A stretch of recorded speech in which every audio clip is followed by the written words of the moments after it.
So Texas. I was born and raised in California, in the Bay Area, moved to Sacramento, loved the state when it was, you basically had George McMagian back-to-back terms, followed by Pete Wilson back-to-back terms, because I'm 53, so you're going to go with what you know. Mm-hmm. And then you had the wacky left-wing legislature there, and they always met in the middle, and the state prospered and did fantastic. And the minute that Gray Davis got in there, and $15 billion that was in the bank kind of disappeared within less than a year. No one really knows what happened to it. The state just went downhill. So we up and, at age 45, loaded everything up, sold my business there and came to Texas. And to get to your question, if Texas seceded January 1st, 2014, it would be the same as it is right now. It's kind of the Wild West. I mean, if you want to hang your shingle out here, you can. Right. You can just get out here. It's here for the taking. And, just recently there was a poll, and many, many Americans say that, the American dream of achieving and getting those goals is gone. Well, I bet if you broke that down, how many of the negative thoughts come from states like New York, Illinois, California, where the government has just taken over and just squashed every, chance of positiveness, and they've taken. So I'm curious, John, how did the government take over in ways that prevented you from doing business, and how is it that in Texas you now can do business because the government is not taking over? What was it? Well, let's see. Okay, my property taxes are a little lower here. Right. The sales tax is lower. Okay, if you want to start a but business. that's neither of those things are going to make or break a business. If you've got a decent idea. All right, I was a licensed contractor in the state of California. Uh-huh.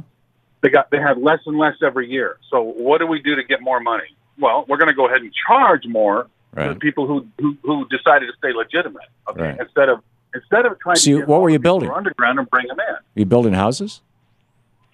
I work in swimming pools, and out there it's so difficult. We build swimming pools out here, remodels, renovations. Do you know how many counties? I live in a county, Tarrant County, and when you live in the true county, I don't need a building permit. I don't have to go down and get permission to be able to add something to my home. You can just do it. Right. You can commerce just moves. Right. Here, you should see the construction projects here, the freeways, the interchanges that are going on. Motorola has just now come to North Fort Worth Alliance, which is an airport. It's the FedEx hub, one of their 7 hubs in the country. And they've come there because Texas said, come on in. We're not going to bend you over, and scrutinize every last little tiny thing. And, Motorola is going to begin building the first. But if you were living in California and you were living downhill from some guy who's building a pool, 400 feet above you and a quarter mile behind you on an earthquake zone, wouldn't you want there to be some standards for that pool for when that earthquake comes? Well, see, did you hear about the lady that fell out of the ride here about 3-4 weeks ago at Six Flags? She fell off one of the roller coasters and died. Okay. Yeah. Well, California, when that happened, oh my God, we got to get a blue ribbon commission. Governor's friends pay these guys $100 and some odd thousand a year and begin regulating this. Wait a minute, you're making this up. No, I'm not making this up. So California actually created a blue ribbon commission in response to somebody dying in a roller coaster? Yes. Now here. When did that happen? That was just before we moved. Within the last 10 years. Okay. We have to create a regulatory body, to oversee the amusement parks. Do you think the amusement parks? You would think that they already had one. Well, they may have already had one, but they created more on top of more. But you haven't answered my question yet. I can understand in flat, stable Texas saying somebody wants to put a swimming pool in, that's fine with us.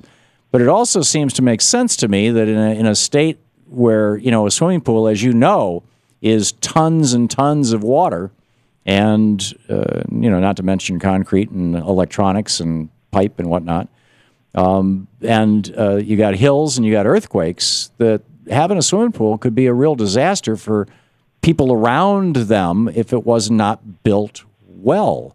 And whereas in flat Texas, that would be a very different thing, would it not? All right. Well, no, let me tell you about the North Texas soil here. The soil is very interesting. You need to have a soaker hose around the foundation in your home that kicks on every day for a few minutes, especially when we're in a drought, because the ground here will move. It will move homes. It'll shift the swimming pool. It's bad for business if you don't build a swimming pool properly. Here, when you just don't excavate for the pool, you need to drill for piers to keep the thing from moving.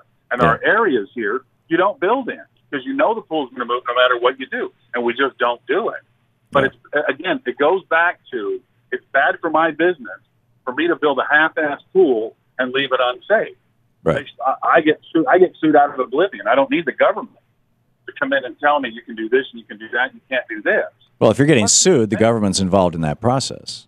Somebody has to go to a government court to sue you, and there has to be a government law that provides the basis for the lawsuit. No, here you build a. So what you're saying is that the form of regulation that's acceptable to you is one that's based on government courts and government laws rather than on government regulatory agencies. Yeah. It's my business. I get it. It's my risk, okay? And if I'm an idiot and somebody sues me out of business, well, that's my problem. Yeah.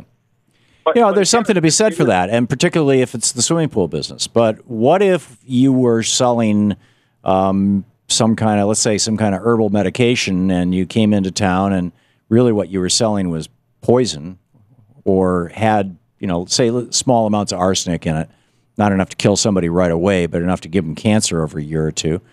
And you come into some small town and you sell a bunch of the stuff, and some people get sick, and so you say, oh, okay, you move on, right? You go on to the next town. I mean, isn't there, with a swimming pool and a stable business, I get it, that your reputation, that's a fairly, good libertarian argument, right? Where your reputation is going to be the deciding factor for your business. But a lot of businesses are portable. Doctors, for example, if they screw up a lot in one particular area, they could just go to another area. Don't you think that there is a role for regulation in our society? Absolutely. I don't think we're in a full-on capitalistic system. We're in a mixed economy.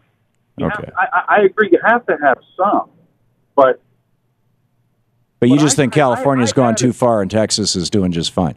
So, what about the fact that Texas is for every dollar that Texas sends to D.C., they get back about $1.20. That's going to go away.